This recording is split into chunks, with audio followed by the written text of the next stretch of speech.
The air on that Tuesday morning in October had a particular crispness to it, the kind that usually made me think of apple pies and the first fires of the season. At 72, I've learned to appreciate these small sensory details. But that morning, the crisp air just felt sharp and unkind against my skin. I stood on the sidewalk staring at the front door of the house I had lived in for 45 years. My house. My key, the familiar brass unicorn my late husband David had given me, was in my hand. But when I'd tried it in the lock just moments before it hadn't turned, it scraped against something unyielding, a metallic finality that sent a chill through me far deeper than the autumn air. On the porch next to the pumpkins, my granddaughter Lily and I had carved just last week were 3 cardboard boxes and 2 black suitcases. My suitcases.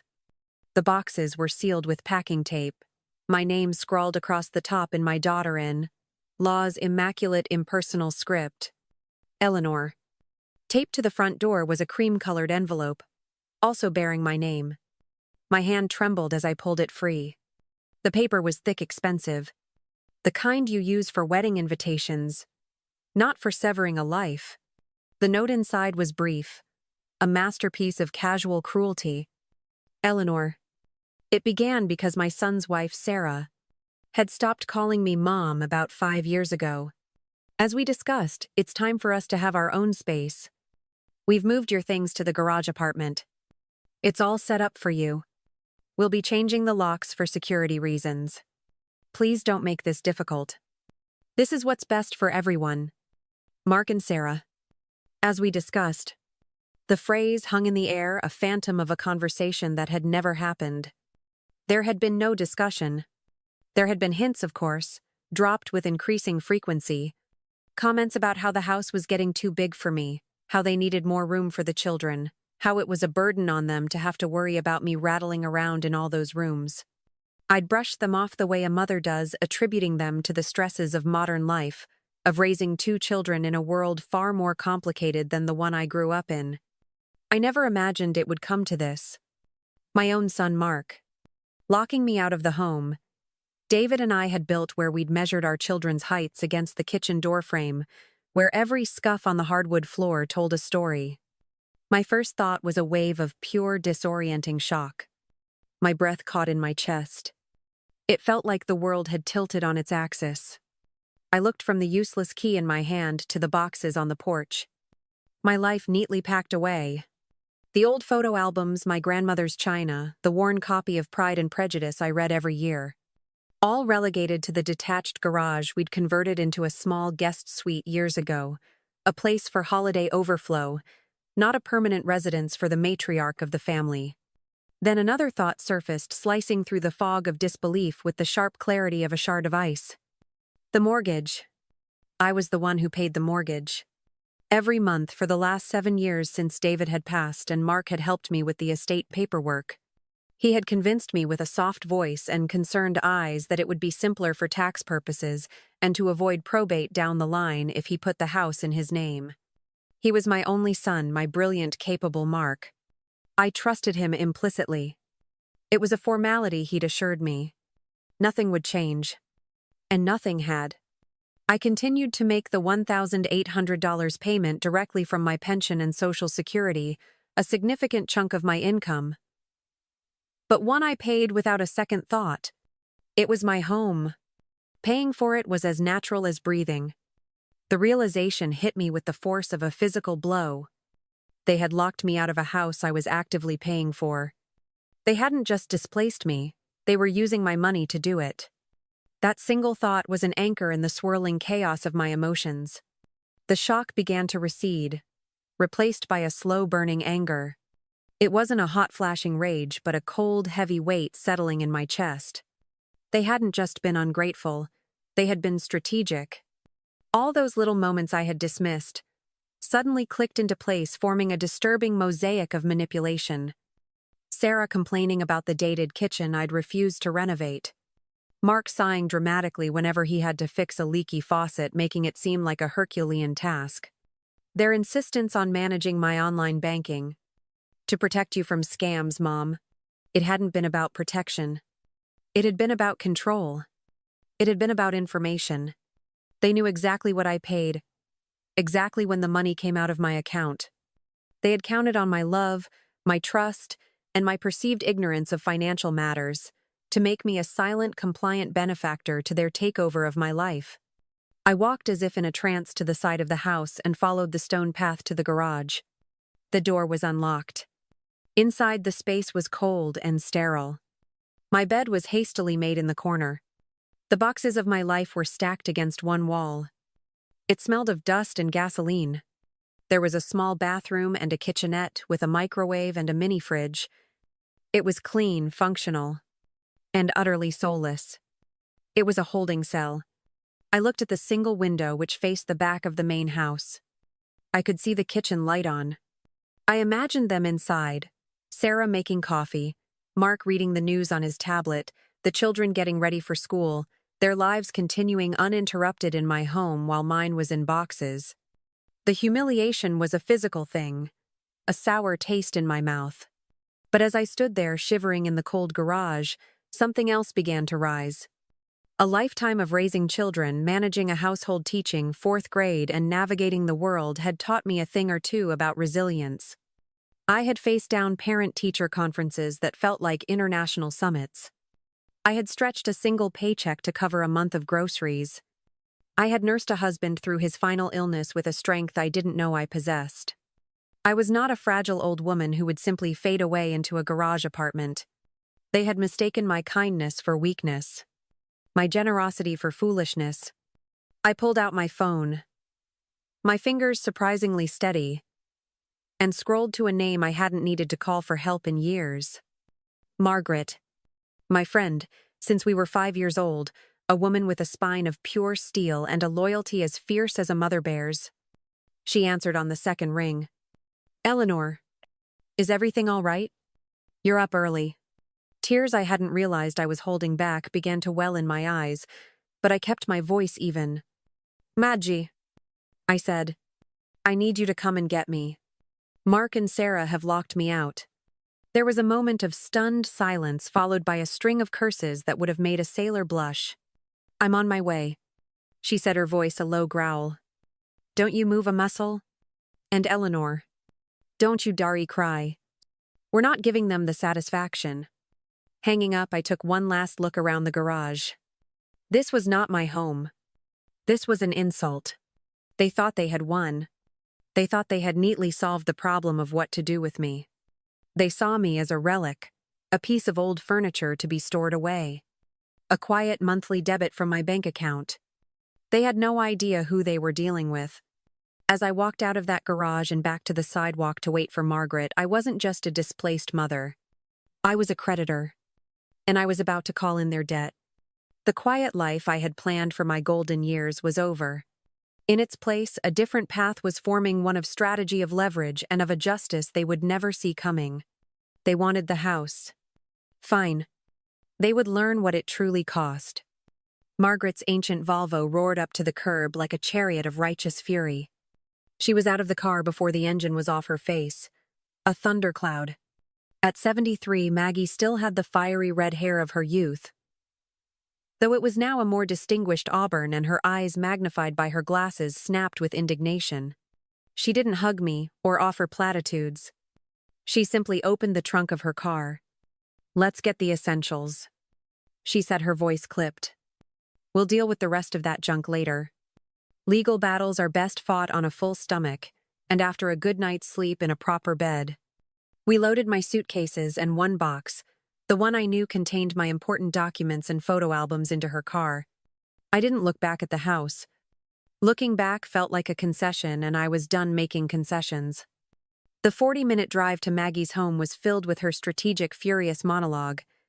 She wasn't just offering comfort. She was outlining a war plan. She spoke of lawyers, of elder abuse statutes, of the sheer, unmitigated gall of it all. Listening to her, I felt the last vestiges of my victimhood being burned away by the heat of her anger. She was right. This wasn't just a family dispute. It was a calculated dispossession. Maggie's house was a warm, cluttered haven of books, half-finished knitting projects, and the smell of cinnamon. She settled me in her spare bedroom, a cozy room with floral wallpaper, and a view of her unruly garden. "You stay as long as you need," she stated, not asked. "This is your headquarters now." That night, after a dinner of shepherd's pie and a glass of red wine that Maggie insisted was for medicinal purposes, I lay in the comfortable bed and felt the full weight of the day settle upon me. But instead of despair, I felt a strange sense of clarity. Away from my house, from the constant low-level pressure of my son and his wife's presence, I could finally think. The next morning, I began my education. My first call was to my bank. I spoke to a helpful young woman named Brenda. I explained in calm, measured tones that I wanted to understand the details of the automatic mortgage payment that came out of my account each month. I had the account number for the mortgage company, which I'd thankfully kept in my records. Brenda was professional and discreet. She confirmed the payment amount and the date it was processed. Then I asked the crucial question: "Is there any way to stop this payment?" "Of course, Mrs. Davison," she said. "You have full control over your automatic payments. I can cancel it for you right now if you'd like. It would take effect before the next cycle on the 1st of the month." The power in that simple statement was breathtaking. With a few words, I could throw a wrench into the well-oiled machine of my son's life. The life he was living at my expense. "Not just yet, Brenda," I said. "I'll call back when I'm ready. I'm just gathering my information for now." Knowledge, I was quickly learning, was the ultimate currency. Next, Maggie, who had a network of contacts that would rival a Cold War spy master, found me a lawyer. Not just any lawyer, but a man named Arthur Vance, a specialist in elder law with a reputation for being a shark in a cardigan.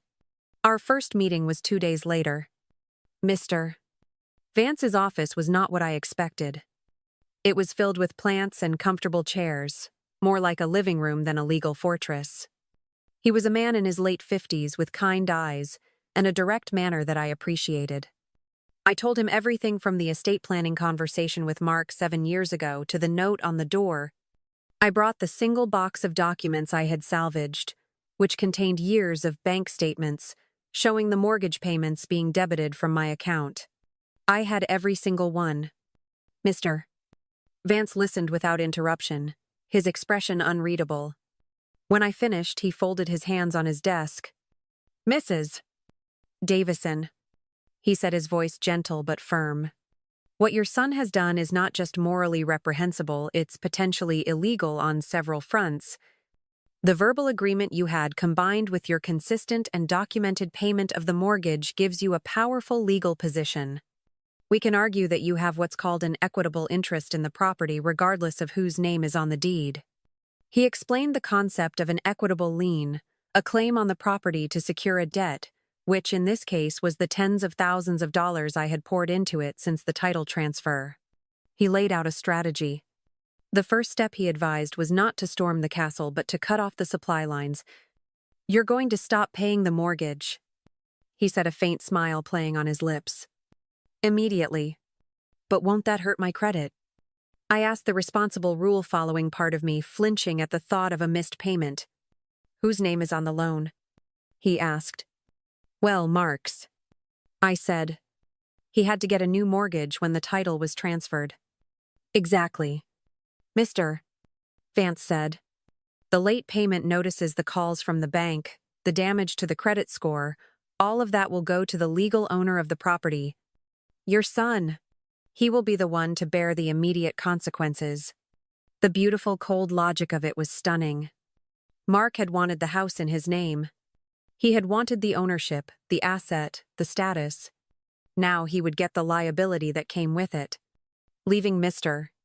Vance's office, I felt a surge of empowerment, so potent it made me lightheaded.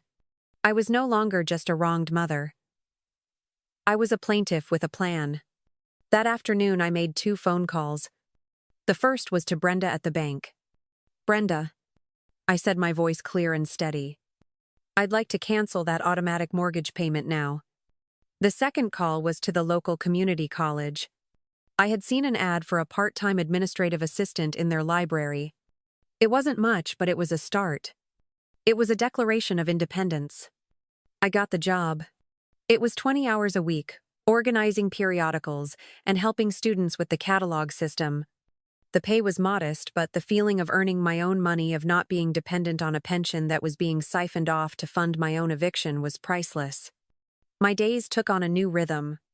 Mornings at the library surrounded by the quiet hum of learning. Afternoons with Maggie poring over my financial records, creating a meticulous spreadsheet that documented every single penny I had paid for that house. Mortgage, property taxes, insurance.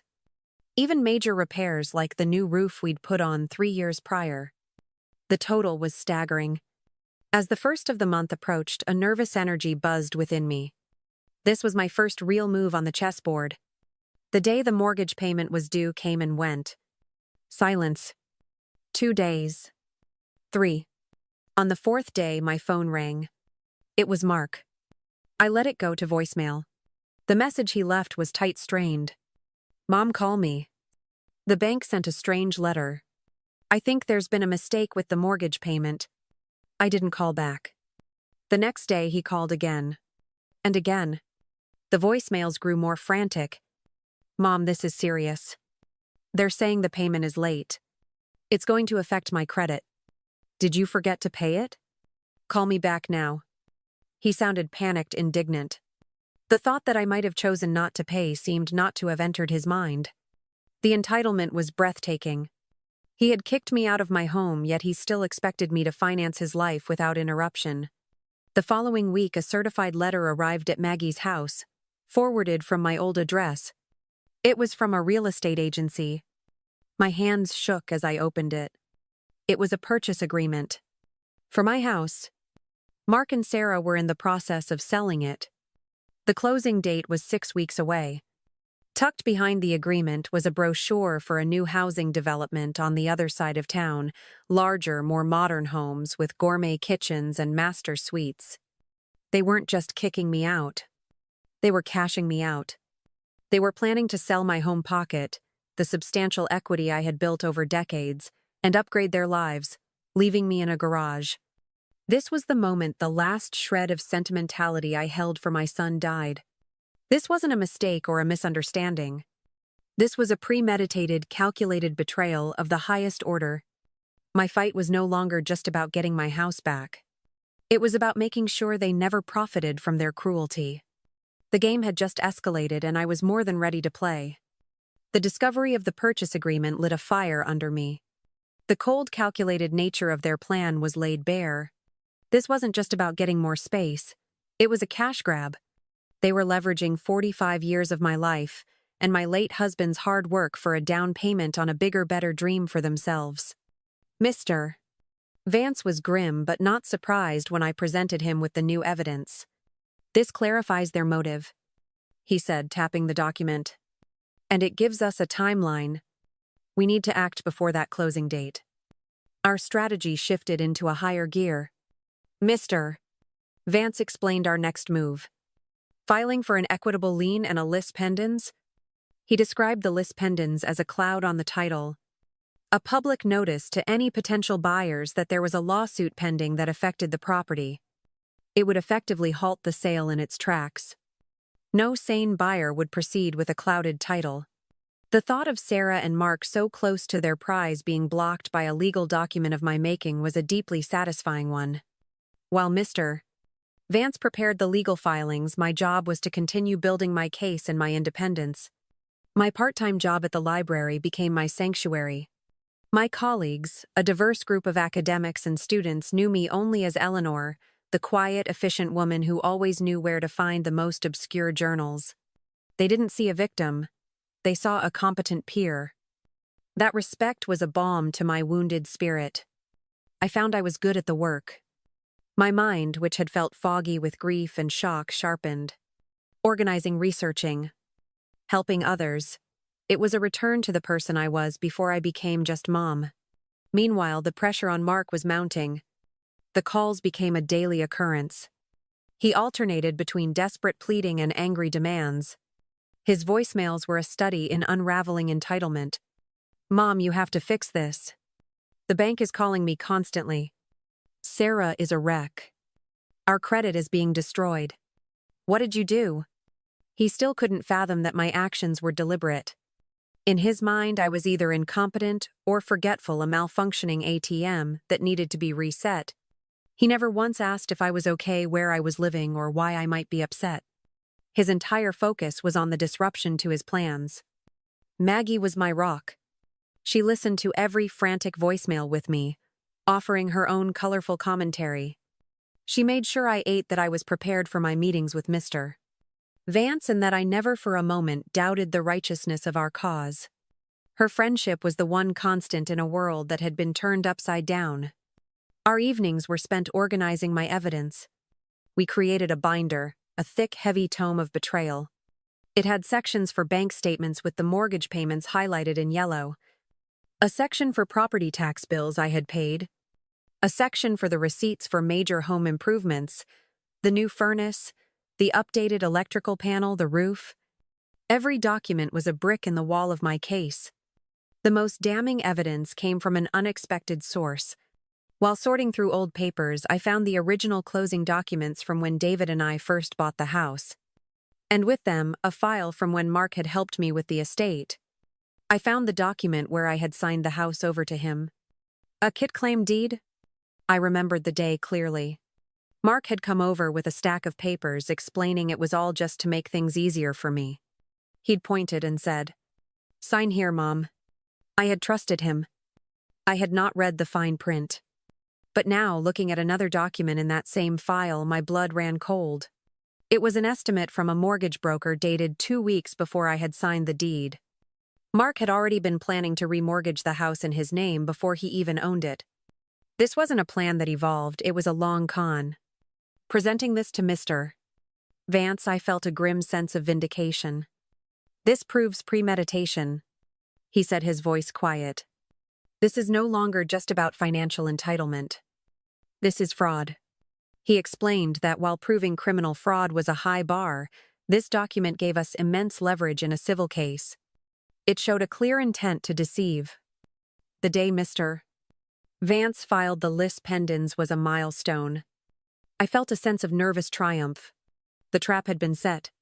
Now we waited. It didn't take long.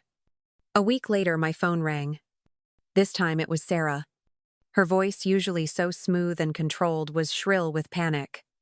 "Eleanor, what have you done?" "The real estate agent just called. She said there's a legal issue with the house. The buyers are threatening to walk away. You have to call this off. You are ruining our lives." "Your lives," I said, my voice dangerously quiet. "You put my life in boxes and left it on a porch. You seem to have mistaken my financial support for a permanent endowment. That has now ended." There was a sputtering on the other end of the line. "Mark said you were getting confused. That you weren't handling your finances well." "My mind has never been clearer, Sarah," I replied. "And my finances are now being handled by myself and my attorney, Mr. Vance. Any further communication can go through him." I hung up the phone, my heart pounding. It was the first time I had directly confronted one of them, the first time I had asserted my power. It was terrifying and exhilarating. The final piece of my preparation was personal. I needed to be ready to face them. Maggie, in her infinite wisdom, suggested a role-playing exercise. She played the part of Mark and Sarah, throwing every possible accusation and manipulation at me. She was merciless. She accused me of being a bitter old woman, of being jealous of their happiness, of trying to sabotage them. At first I faltered, the old maternal instincts to soothe and placate rising up. But with practice I found my footing. I learned to stick to the facts, to let the evidence speak for itself, to respond not with emotion but with the cold, hard truth of my documentation. By the time Mr. Vance scheduled the formal meeting, I was ready. The summons was sent to their lawyer, a man whose name I recognized from the purchase agreement. The confrontation was no longer a matter of if, but when. I had my binder of evidence. I had my legal counsel. And I had a newfound sense of self-worth forged in the quiet stacks of a library and the unwavering support of a true friend. They had started this war, but I was going to be the one to finish it. The day of the meeting felt charged like the air before a thunderstorm. It was held at Mr.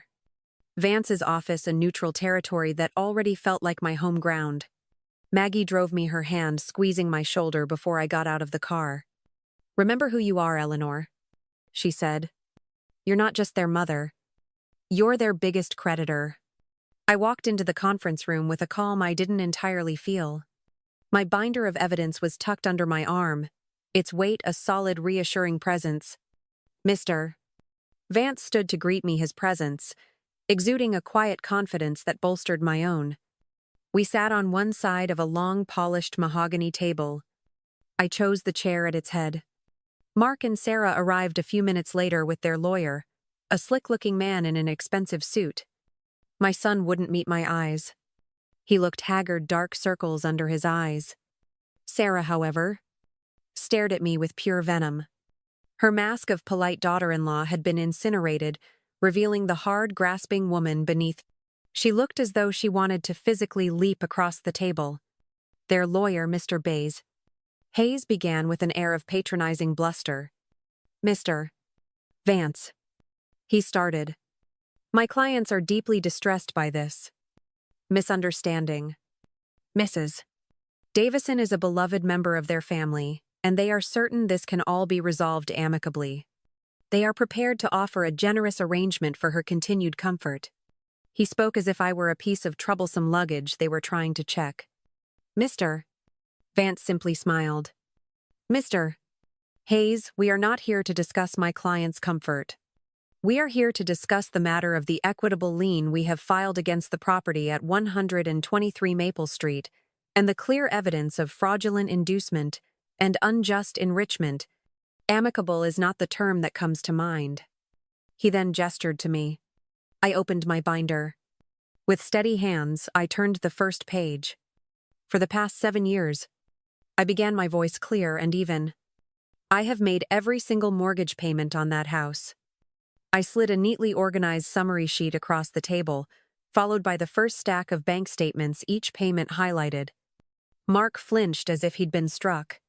Sarah's eyes widened, her face paling slightly. I continued page by page, laying out the evidence.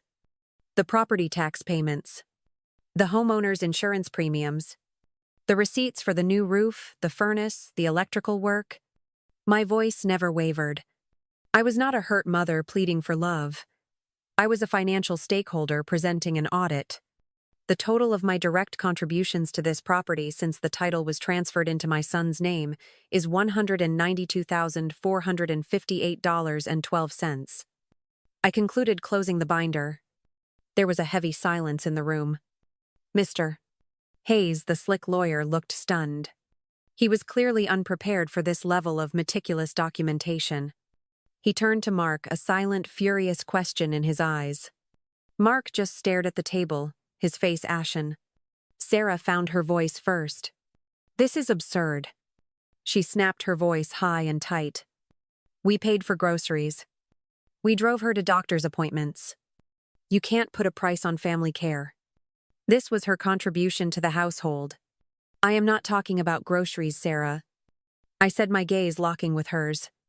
"I am talking about the mortgage. The asset you were planning to sell for a significant profit, a profit built entirely on my financial contributions." Mr. Vance then took over, his tone calm and lethal. "Furthermore," he said, sliding another document across the table, "we have this. An estimate from a mortgage broker dated 2 weeks before Mrs. Davison signed the quitclaim deed. It shows your client, Mr. Davison, was already planning to leverage the property before it was legally his. This demonstrates a clear intent to deceive, which brings us into the realm of fraud." That was the knockout blow. Mark visibly slumped in his chair. "Mr. Hayes snatched the paper, his face a mask of disbelief, turning to horror as he realized the implications. He knew, as we all did, that this changed everything. This wasn't a messy family squabble anymore. This was a provable, documented deception. The power in the room had shifted so completely it was palpable.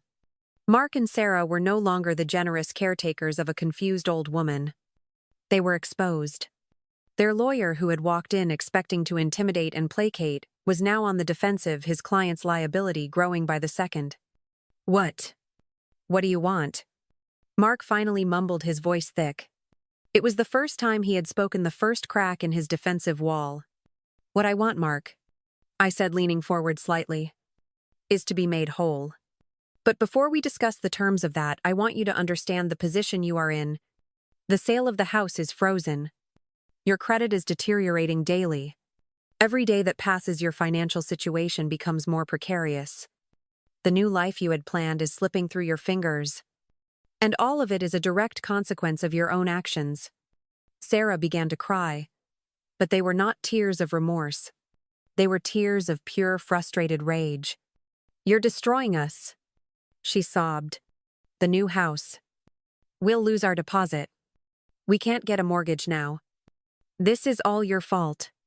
My fault. I asked, my voice dangerously soft. I believe the fault lies with the people who committed fraud, not the person who uncovered it. You built your dream house on a foundation of lies. Now the foundation is cracking. You have two choices. You can meet our terms, or Mr. Vance and I can proceed with a lawsuit that will not only be financially devastating for you, but will also make all of this evidence a matter of public record, including the matter of the premeditated deception. I let that hang in the air. The threat of public exposure of their friends and community learning the sordid truth was a weapon I was not afraid to use. Their lawyer, Mr. Rotting, Hayes, was now whispering furiously to them. Their posture had changed from aggressive to desperate. The denial had evaporated, replaced by the cold, stark reality of their situation. They were trapped, and they knew it. The woman they had written off, the mother they had relegated to a garage, was now sitting at the head of the table holding all the cards. The feeling was not one of triumphant joy, but of a grim, necessary justice. The power had been completely and irrevocably reversed. The negotiation phase was less a negotiation and more a dictation of terms. The fight had gone out of them, replaced by a desperate scramble for damage control. Mr. Hayes, his initial bluster gone, adopted a more conciliatory tone, but his arguments were weak, like a dam trying to hold back a flood with rotting wood. He proposed that Mark and Sarah could buy out my equitable interest over time, allowing them to keep the house. Mr. Vance dismissed this out of hand. My client has no interest in being a private lender to the very people who defrauded her, he stated flatly. Trust, as you can imagine, is not a feature of this relationship.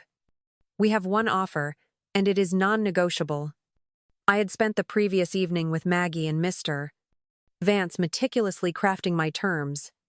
They were designed not just for financial restitution, but for a justice that was absolute and unequivocal. I laid them out for the room, my voice steady. First, I said, the purchase agreement for the sale of the house is to be cancelled immediately. You will cede all rights to the property. Second, you will sign a new quitclaim deed, transferring the title of the house back to me, free and clear of your names. Third, you will vacate the property within 30 days. Sarah gasped. 30 days? That's impossible. We have nowhere to go. You had no trouble finding me a place to go in less than a day, I replied, my voice devoid of sympathy. I'm sure you will manage. I suggest you start looking for a rental apartment. Fourth, I continued, you will be responsible for the mortgage payments, which I have now resumed to protect the property until the day you vacate. And fifth, you will sign a legal settlement drafted by Mr. Vance acknowledging your debt to me for the fraudulent use of my funds. The settlement will include a confession of judgment, meaning if you ever default on the agreed-upon repayment plan for other monies you took, I can obtain a judgment against you without a full trial. This is my insurance against any future attempts at manipulation. There was one final term. You will also write a check today for $10,000 to cover my legal fees and the personal expenses I incurred as a result of being illegally evicted from my home. Their lawyer paled. My clients don't have that kind of liquid cash, he stammered. They've sunk everything into the deposit on the new house. Then I suggest they get a cash advance on their credit cards. Mr. Vance interjected smoothly. Or perhaps they can ask a family member for a loan. My client, however, is no longer available for that service. The air in the room was thick with their defeat. Mark sat with his head in his hands, the picture of a man whose world had crumbled. He looked up at me, his eyes pleading. For the first time, I saw a flicker of something beyond self-pity. Maybe it was shame. "Mom," he began, his voice breaking. I'm sorry. I have no doubt that you are sorry now, Mark," I said, my voice softening for a fraction of a moment before hardening again. "You are sorry you got caught. You are sorry your plans have been ruined. Whether you are sorry for what you did to me, only time will tell. These are my terms. You can accept them, or we can proceed to court. The choice is yours." The next hour was a flurry of hushed, frantic conversations between them and their lawyer. They had no leverage.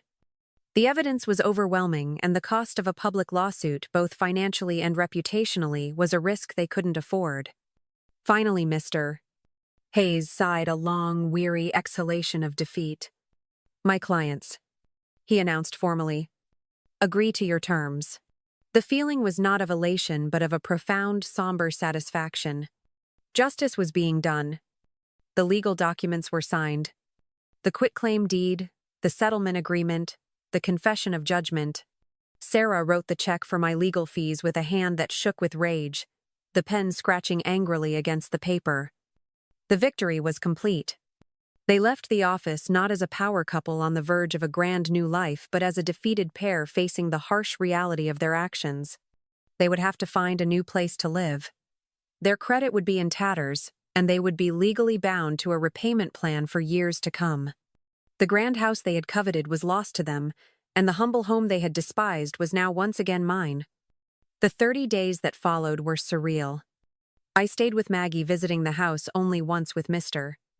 Vance to ensure there was no intentional damage being done. The moving truck arrived on the 29th day.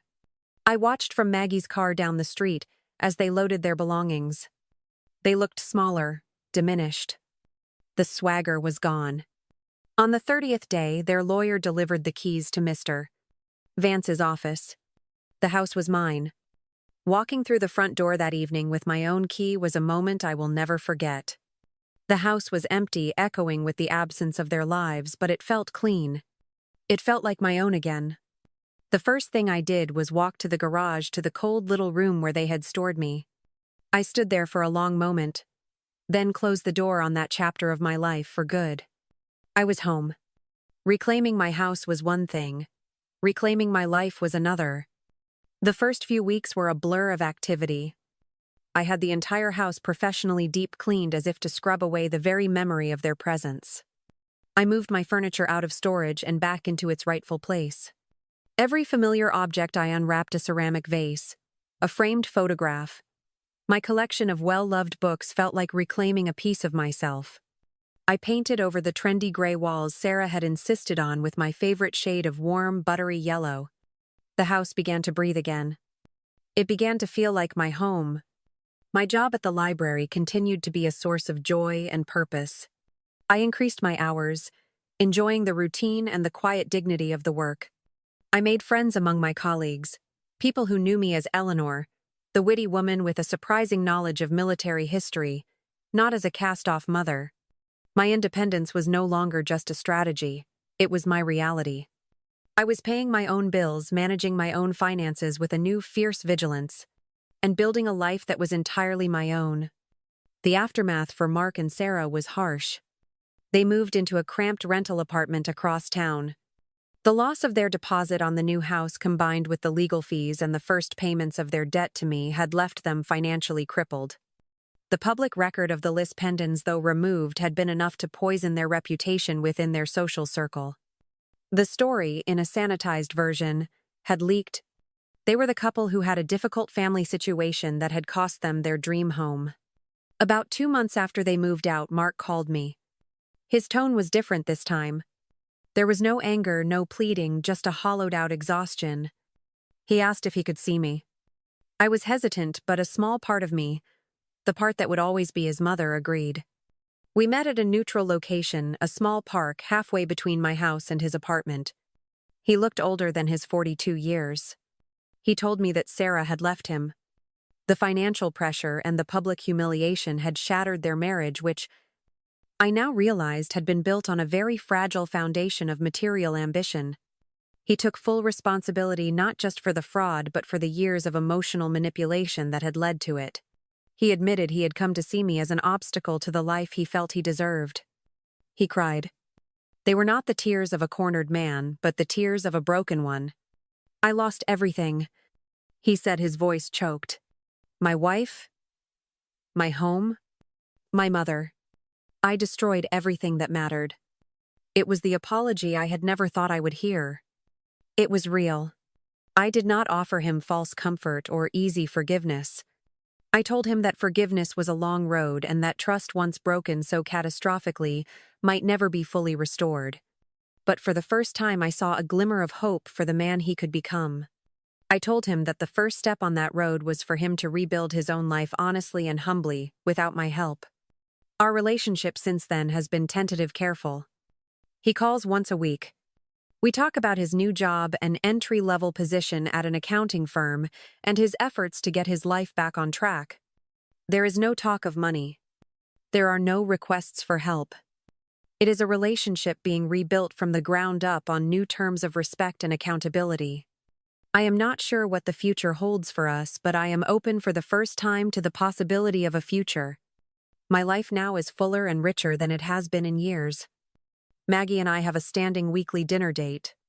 I have my friends from the library. I've even started a small book club that meets in my living room, the same living room where I was once made to feel like an intruder. I am financially secure, emotionally independent, and deeply content. I learned a great deal from this ordeal. I learned that trust should never be absolute, even with those you love most. I learned the importance of understanding your own finances, of never ceding control. Most importantly, I learned that strength is not about the absence of fear or vulnerability, but about what you do when you are faced with them. I learned that it is never too late to fight for yourself. My son and his wife thought they were dealing with a confused, compliant old woman. They were wrong. They were dealing with a mother, and they discovered to their great cost the fierce and unyielding power of that love when it is turned from nurturing to the pursuit of justice. My story is a cautionary tale, but I hope it is also one of empowerment. You are never too old, and it is never too late to reclaim your life.